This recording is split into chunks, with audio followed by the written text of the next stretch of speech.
রবীন্দ্রনাথকে মানুষ বলে মনে করি না, ও হিন্দু, বেটা বাংলা ভাষার শত্রু। ঠাকুরকে আমি মানুষই মনে করি না। ঠাকুর তো একটা হিন্দু মানুষ, ও মুসলমানের শত্রু, ও জাতির শত্রু, ও বাঙালিদের শত্রু, ও ঢাকা বিশ্ববিদ্যালয়ের শত্রু, ও বাংলা ভাষার শত্রু। তাকে দাম দিতে হবে মানে? বাংলাদেশে এক ইসলামিক জলসায় কবিগুরুকে ঠিক এইভাবেই অপমান করলেন ইসলামিক ধর্মগুরু। বিস্তারিত দেখুন। রবীন্দ্রনাথকে মানুষ বলে মনে করি না, ঠাকুর তো হিন্দু মানুষ, আমরা কি বিবেক বেঁচে খেয়েছি? রবীন্দ্রনাথ বাংলাদেশের শত্রু, বাংলা ভাষার শত্রু। রবীন্দ্রনাথ ঢাকা বিশ্ববিদ্যালয়ের শত্রু, ঠাকুর মুসলমানের শত্রু।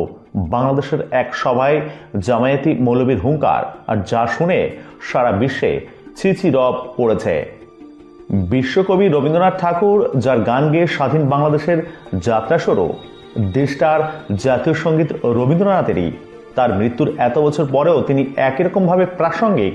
সারা বিশ্বের কাছে বিশ্বকবির মতো মুক্তমনা, উদার, সর্বধর্ম সমন্বয় ঘটনার জন্য রাখি বন্ধন উৎসবের আয়োজন করা, বিশ্বের দরবারে উদার মানসিকতার, উৎকৃষ্ট মানসিকতার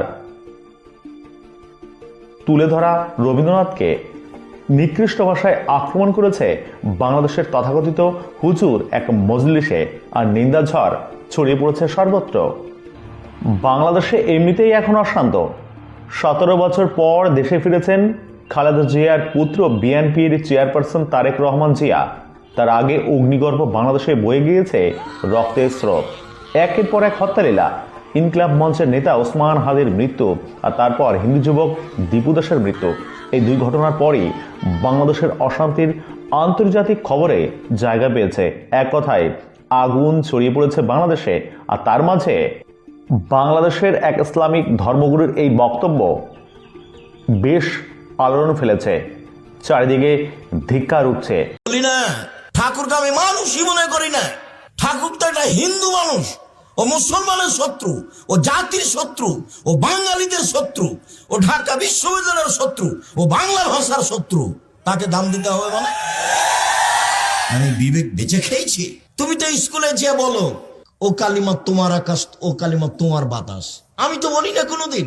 আমি কেন বলবো? ঠাকুর বাঙালিদের শত্রু, ঠাকুর মুসলমানের শত্রু, ঠাকুর ভারতের শত্রু, ঠাকুর জাতির শত্রু, ঠাকুর বাংলা ঢাকা বিশ্ববিদ্যালয়ের শত্রু। যেদিন ভারত, বাংলাদেশ, পাকিস্তানের মুসলমান ইংরেজের হাতে নির্যাতিত, সেদিন ঠাকুর লন্ডনে মুচ পাকায়।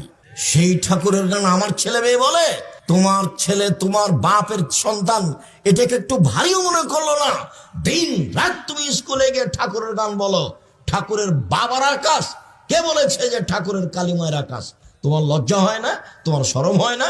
তোমার বাপ কলেজের শিক্ষক, তোমার বাপ বিশ্ববিদ্যালয়ের শিক্ষক। কি বোঝাতে চাচ্ছ তুমি আমাকে? তোমাকে আর তোমার বাপকে যদি আমি মূর্খ প্রমাণ করতে না পারি, জাতির সামনে বক্তব্য দেবো না। 30 বছর থেকে বলছি, 30 বছর থেকে আমি বলি না ঠাকুরের গান।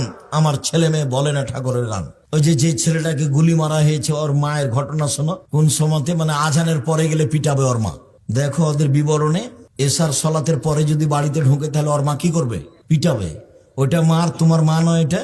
ওই যে তোমার বোন হ্যাঁ হ্যাঁ করে চলে গেল হাসতে হাসতে, ওর মা নাই? ও কি হিন্দু মেয়ে নাকি? ও কি খ্রিস্টান মেয়ে? তো এভাবে গেল কেন? ওর মা নাই, ও এমনি এসেছে দুনিয়াতে।